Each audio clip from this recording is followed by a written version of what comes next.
ఈ దినం దేవుని వాగ్దానము మత్తయి సువార్త 18వ అధ్యాయము 18వ వచనము. భూమి మీద మీరు వేటిని విప్పుదురో అవి పరలోకమందును విప్పబడును. దేవుడు మనకి పరలోకపు తాళపు చెవులనిచ్చి ఉన్నాడు. ఆయన సమస్తము పైన అధికారము కలిగిన వాడుగా ఉన్నాడు. ఆ అధికారాన్ని మనకు అనుగ్రహించాడు. మనం ఈ భూమి మీద విప్పుతున్న దానిని పరమందు ఆయన విప్పుతున్నాడు. విశ్వాసముతో మనం ప్రార్థించి ఏ కట్లయితే ఏ బంధకాలైతే ఉన్నాయో వాటిని విప్పినప్పుడు దేవుడు పరమందు విప్పువాడుగా ఉంటున్నాడు. కాబట్టి మీకేమన్నా కట్లున్నాయా? అయితే ప్రార్థనతో వాటిని విడిపించుకోనండి. అదే రీతిగా పరిశుద్ధాత్మ దేవుడు మిమ్మల్ని ఆత్మలో బలపరిచి ఆత్మలో రేపును గాక. ప్రార్థన. పరిశుద్ధుడా మహోన్నతుడా నీకు వందనాలయ్యా. ఈ ప్రార్థనలో ఏకీభవిస్తున్న బిడ్డల కొరకు ప్రార్థిస్తున్నా తండ్రి. వారు ఎలాంటి కట్ట చేత బాధింపబడుతున్నారు, బంధింపబడి ఉన్నారు.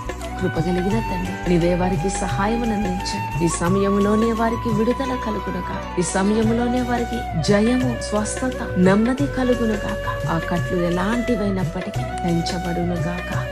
మరొకసారి నువ్వు ఇచ్చిన అధికారాన్ని బట్టి నీకు కృతజ్ఞతాస్తుతులు చెల్లిస్తూ యేసు అతి పరిశుద్ధ నామమున ప్రార్థించి పొంది నిన్ను స్తుతిస్తున్నాము తండ్రి. ఆమేన్.